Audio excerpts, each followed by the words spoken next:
Hello viewers, আশা করি সকলে ভালো আছেন। আজকে শেয়ার করব সবথেকে সহজে বানাতে পারবেন এমন একটি ডেজার্ট রেসিপি। হাতের কাছে যদি কয়েকটা পাউরুটি থাকে তাহলে কিছু সহজ উপকরণ দিয়ে মাত্র 15 থেকে 20 মিনিটের মধ্যেই এই ডেজার্ট তৈরি করতে পারবেন। নমস্কার, আমি মৌ।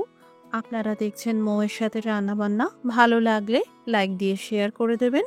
প্রতিদিন নতুন নতুন রেসিপি পাওয়ার জন্য সাবস্ক্রাইব করে রাখুন, আর অবশ্যই মনে করে বেল নোটিফিকেশনটা অন করে রাখবেন। এখানে টোটাল 6টা পাউরুটি নিয়েছি।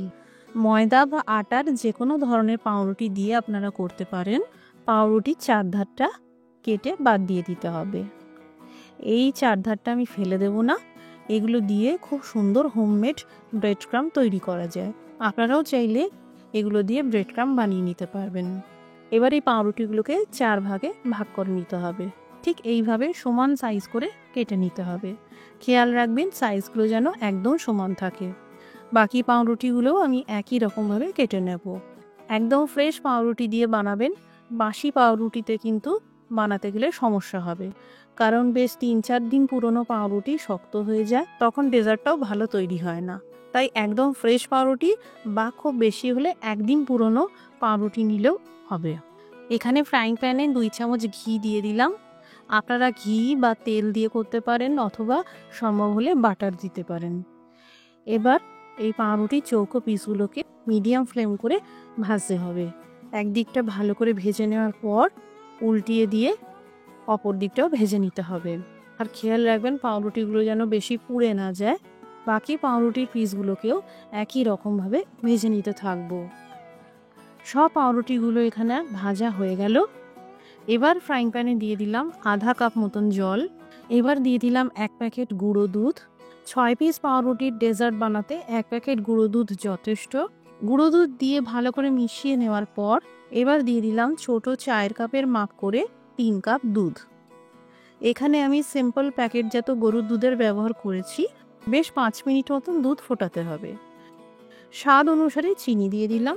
এখানে আধা কাপ চিনি আছে, তবে যারা চিনি কম খান কম পরিমাণে দেবেন, আর যারা বেশি চিনি খান তারা বেশি পরিমাণে দেবেন। এখানে বলে রাখি, যারা কনডেন্সড মিল্ক দিয়ে বানাবেন চিনির প্রয়োজন নেই, কারণ বাজারজাত কনডেন্সড মিল্কের মধ্যে অলরেডি চিনি দেওয়া থাকে, তাই সেক্ষেত্রে চিনি দেবেন না। চিনি দেওয়ার পর দুধ আরও 5-7 মিনিট মতন ফোটাতে হবে। যতক্ষণে দুধ ফুটছে ততক্ষণে এই দিকে একটি পাত্রে নিয়েছি 2 চা চামচ কাস্টার্ড পাউডার। এটাকে গুলে নেওয়ার জন্য সামান্য করে দুধ দিয়ে দিলাম। এখানে আমি রুম টেম্পারেচারে রাখা নর্মাল দুধের ব্যবহার করেছি। ভালো করে মিশিয়ে নিতে হবে যাতে কোনো দলা না থাকে। এবার এই কাস্টার্ড পাউডার মেশানো দুধের মিশ্রণটা ঢেলে দিলাম। কাস্টার্ড পাউডার দেওয়ার পর লো টু মিডিয়াম ফ্লেম করে আরও 5 মিনিট ফোটাতে হবে। দুধ খুবই ঝটপট ঘন হতে শুরু করবে। এই ডেজার্ট বানাতে খুব বেশি সময় লাগে না। এবার আঁচটা বন্ধ করে দিলাম। এই দুধের মিশ্রণ হালকা ঠান্ডা করতে হবে, অর্থাৎ আপনার হাত বা আঙ্গুল ডোবালে যতটা গরম সহ্য করতে পারছেন ঠিক ততটাই ঠান্ডা করতে হবে। আর হালকা গরম থাকতে থাকতে ভাজা পাউরুটির উপর এইভাবে ঢেলে দিতে হবে।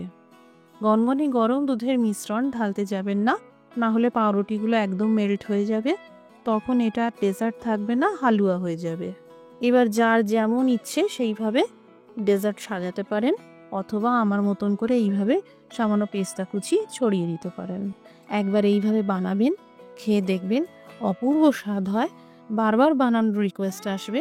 ইতিমধ্যেই আমার যে সকল দর্শক বন্ধুরা আমার চ্যানেলের রান্নাগুলি ট্রাই করেছেন বা বানিয়েছেন তাদের সকলকে আন্তরিক ধন্যবাদ। আজকের রেসিপিটি দেখার জন্য অসংখ্য ধন্যবাদ। সবাই ভালো থাকুন, সুস্থ থাকুন।